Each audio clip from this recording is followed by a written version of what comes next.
자, 요즘에 이 비상조치 계획 및 대응에 대한 서류가 매우 중요시 여겨지기 때문에 어떻게 진행되는지 정도만 알고 있으면 됩니다.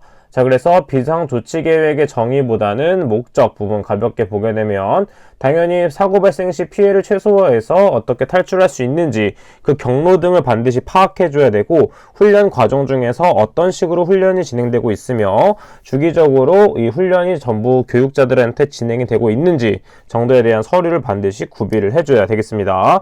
자, 그에 따른 비상 연락망 같은 것도 중요하겠고, 그 다음에 어떤 식으로 탈출할지, 왜냐하면 화재가 발생하는 것도 비상상태가 되겠지만 어떠한 작업을 진행했을 때 절단사고가 발생할 수도 있고 떨어지는 사고가 발생할 수 있기 때문에 그거에 알맞은 조치사항을 적어주는 서류를 항상 구비해줘야 되겠습니다. 자, 그래서 해당 챕터는 가볍게 정독하고 넘어가 준다라고 생각을 해주면서 다음 챕터로 넘어가도록 할게요. 자, 그러면 9번째 챕터 화공 안전운전 점검에 대해서 보도록 하겠습니다.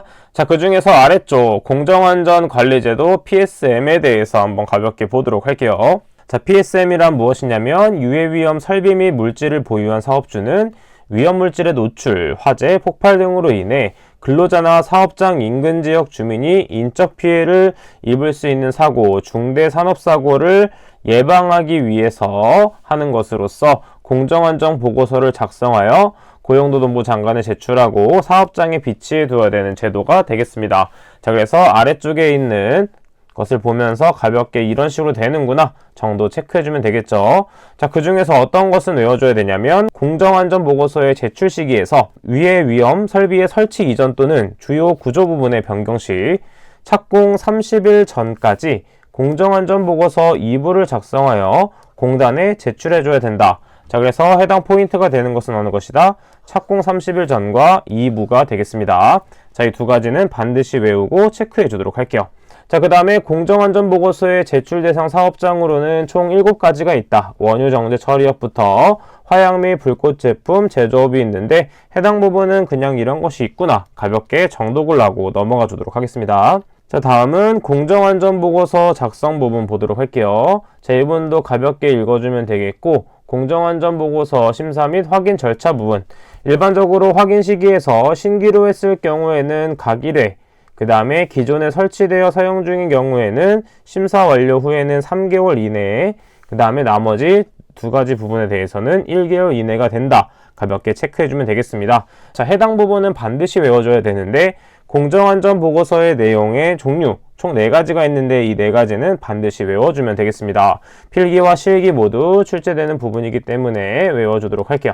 자, 이것도 마찬가지로 암기법이기 때문에 암기법을 활용해서 한번 풀어보도록 할게요.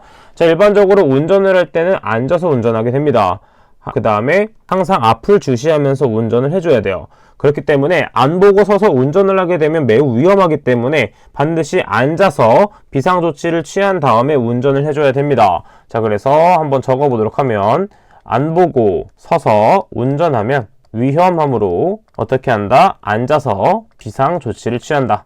자, 그래서 공정안전보고서의 내용은 어떻게 되는지 한번 가볍게 보도록 하겠습니다. 자, 먼저 첫 번째 안 보고 서서는 무엇이다? 공정안전보고서의 내용이 되겠고, 그 다음에 운전 부분이 무엇이냐면 안전운전계획, 그 다음에 위험이 무엇이다? 공정위험성평가서, 그 다음에 앉아서는 공정안전자료, 그 다음에 비상조치는 무엇이다? 비상조치계획이 되겠습니다. 자, 그 중에서도 공정안전자료에 대한 세부 내용은 암기하고 있어야 되기 때문에 해당 부분을 가볍게 정독을 해주게 됩니다. 자, 근데 조금 더 출제율이 있기 때문에 3회에서 5회 정도 조금 더 꼼꼼하게 정독을 해준다라고 생각을 해주면 되겠습니다. 자, 그래서 이 공정안전보고서의 내용과 그 중에서 공정안전자료에 대한 내용은 반드시 외운다 생각해주면 되겠죠. 자, 그럼 오늘 배웠던 내용 한번 가볍게 정리해 보도록 하겠습니다. 자, 공정안전보고서의 내용은 반드시 외워줘야 된다고 했죠. 안 보고 서서 운전하면 위험하므로 앉아서 비상조치를 취한다라고 했습니다. 자, 그래서 안전운전계획, 그 다음에 공정위험성평가서, 공정안전자료, 비상조치계획이 되는데 그 중에서 이 공정안전자료에 대한 세부 내용은 한 번 더 꼼꼼하게 외워주도록 하겠습니다.